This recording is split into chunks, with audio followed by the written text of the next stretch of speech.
Saudo a Igreja Online com a paz do Senhor.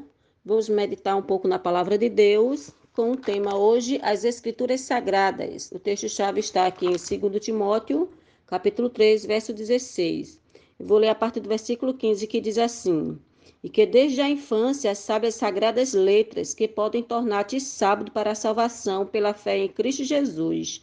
Toda a Escritura é inspirada por Deus e útil para o ensino, para a repreensão, para a correção e para a educação na justiça, a fim de que o homem de Deus seja perfeito e perfeitamente habilitado para toda boa obra.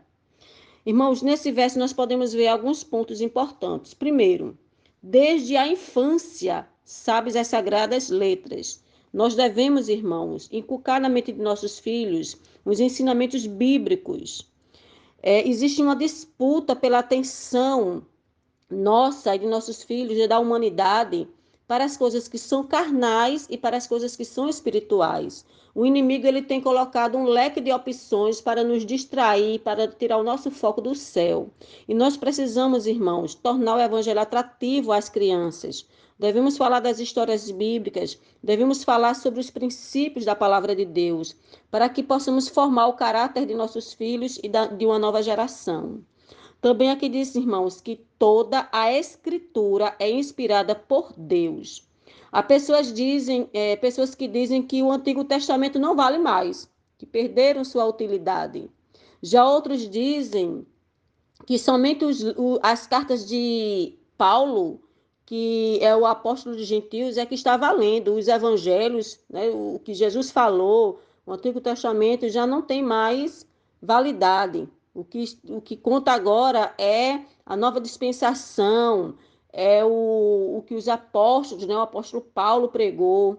Mas aqui nós vemos que diz que toda a Escritura, a palavra de Deus, a palavra que sai da boca de Deus, tanto do Antigo e Novo Testamento, elas são santas e elas são úteis para o nosso ensino, repreensão, correção, educação na justiça, para o nosso aperfeiçoamento, para nos habilitar a toda boa obra. Porque, irmãos, não adianta somente a gente entender, a gente compreender, a gente ter uma formação na teoria, né? Só no conhecimento. É preciso, irmãos, que a gente venha praticar, porque Jesus já falou sobre a casa que é construída sobre a areia e sobre a rocha. Aquele que constrói sua casa na rocha é aquele que ouve e pratica a palavra de Deus. No entanto, aqueles que ouvem, mas que não colocam em prática os ensinamentos de Jesus, o que a palavra de Deus mostra, qual é a vontade de Deus, então esses são os que edificaram sua casa na areia. Aqui no livro de no livro de Lucas, capítulo 24, versículo 27. Jesus, ele estava ali ensinando para os discípulos a respeito dele. E o versículo 27 de Lucas, capítulo 24, diz assim: E começando por Moisés, discorrendo por todos os profetas, expunha-lhes o que a seu respeito constava em todas as Escrituras. Irmãos, a Bíblia que Jesus usou foi o Antigo Testamento. Essas escrituras que aqui está sendo mencionado, que os apóstolos, que os discípulos utilizaram para ensinar, para pregar, para evangelizar, é o Antigo Testamento, porque o Novo Testamento ainda ia ser regido. E aqui diz que Jesus, e nós sabemos que os apóstolos também, eles utilizavam toda a escritura, não eram porções isoladas, não é um livro sim e outro não. Aqui diz que, começando de Moisés, né, que fez ali o Torá, o Pentateuco, discorrendo por todos os profetas, ele estava ali ensinando, ele estava expondo, né, tudo que estava ali escrito a respeito dele. Então é muito importante, irmãos, para a gente ter uma compreensão do que a Bíblia ensina, a gente não pegar apenas uma porção aqui e querer daquela porçãozinha formar uma doutrina. Nós temos que pegar várias porções, né, em vários lugares das Escrituras que falam sobre aquele determinado assunto, para a gente ter um quadro amplo. porque a gente vai saber realmente o que a Bíblia quer falar sobre aquele assunto, e não pegar textos isolados e muitas vezes fora do contexto. Outra passagem que eu gostaria de ler com vocês está aqui no livro de Atos, capítulo 16, e eu vou ler com você, aliás, capítulo 17, versículo 11. Atos 17, 11 diz assim: Ora, estes de Bereia eram mais nobres que os de Tessalônica, pois receberam a palavra com toda a avidez, examinando as escrituras todos os dias para ver se as coisas eram de fato assim. Nós sabemos, irmãos, que o mundo está uma confusão, principalmente o mundo religioso. Mas por que existem tantas religiões, muitas vezes ensinando coisas opostas, né, contraditórias? Porque existe, irmãos, um vinho como que se estivesse bebedando as nações. Nós vimos aqui, irmãos, a explicação. Por quê? Paulo, ele elogiou aqui o povo de Bereia, porque eles, além de ouvir a palavra de Deus, o que Paulo estava pregando, eles iam constatar, eles iam comprovar, eles iam examinar para ver se o que Paulo estava falando realmente essas coisas eram assim. E Paulo ele não ficou indignado. Ah, vocês pensam que eu estou mentindo? Não. Ele elogiou porque essa é a atitude do cristão. Não é o que o pregador fala, não é o que o pastor fala, não é o que o padre fala, que você simplesmente vai balançar a cabeça e dizer que está certo. Não. Deus lhe deu inteligência, raciocínio. Você tem o Espírito Santo também para ter discernimento espiritual. Você peça a ele discernimento espiritual para que você possa ler e aprender, tendo o Espírito Santo como professor e ver se o que aquela pessoa está falando realmente é daquele jeito. Então, nós que temos a palavra de Deus devemos examinar todos os dias para ver se essas coisas realmente são assim. E não simplesmente se contentar em pegar tudo mastigado da boca dos outros, que muitas vezes são fontes contaminadas, fontes turvadas. Vamos para o manancial de águas puras, que é a palavra de Deus, né? Que é uma palavra que está sem mistura, que está sem opiniões, que está sem achismo. Então, nós devemos imitar também o povo de Bereia.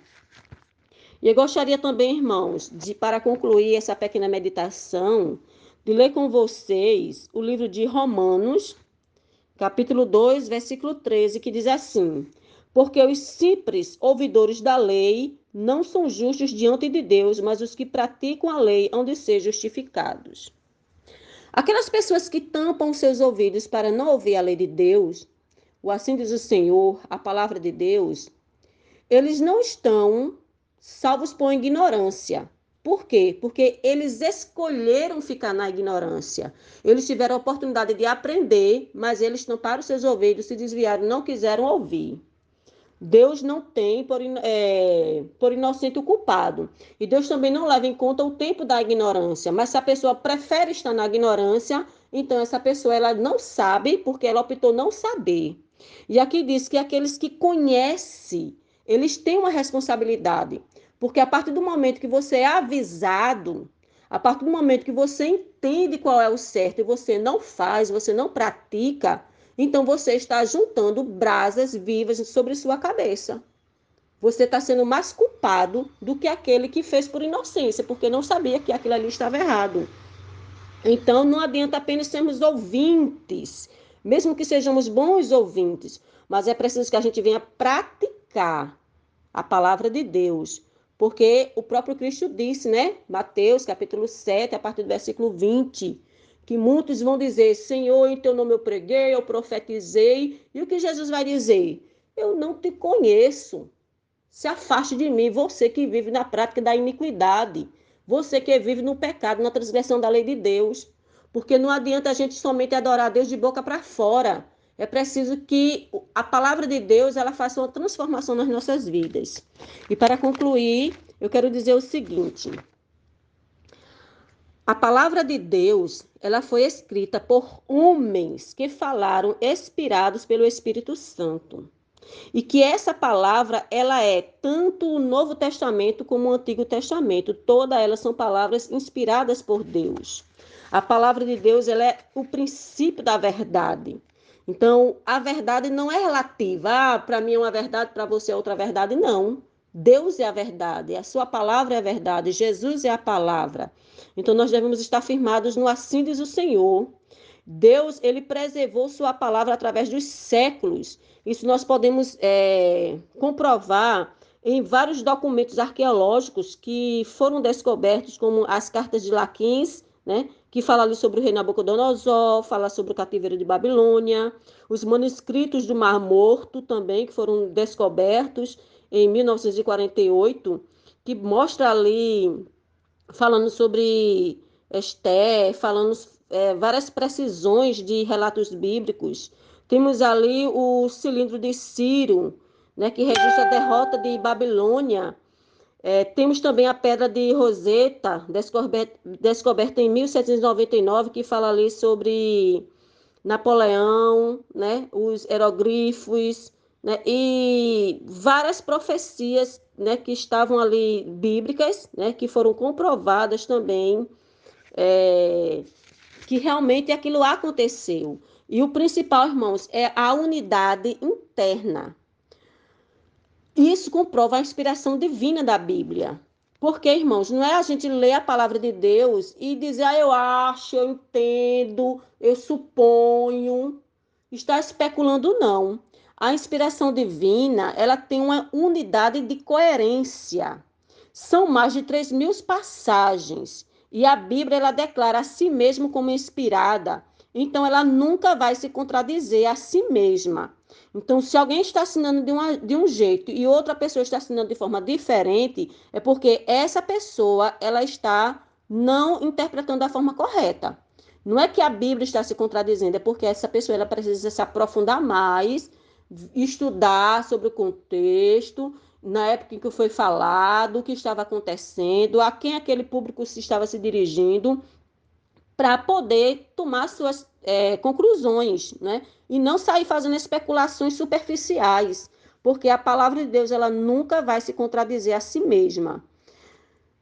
Se ela se contradissesse, então ali estava mostrando que não é o mesmo autor. E nós sabemos que a palavra de Deus é o autor, não são as pessoas. Então é inconcebível que um livro tão precioso ao longo dos séculos não seja inspirado por Deus. E a maior prova da inspiração é a mudança, é a transformação que ela faz na vida de pessoas. Essas mudanças que ocorrem quando a pessoa começa a ter contato com a palavra de Deus, as pessoas começam a mudar sua atitude, as pessoas se arrependem dos seus maus atos e tomam a decisão ao lado de Cristo. Essa é uma evidência do que a palavra de Deus não é um livro comum, né? Que ele é um livro inspirado, é um livro diferente, é um livro santo. Que Deus nos abençoe.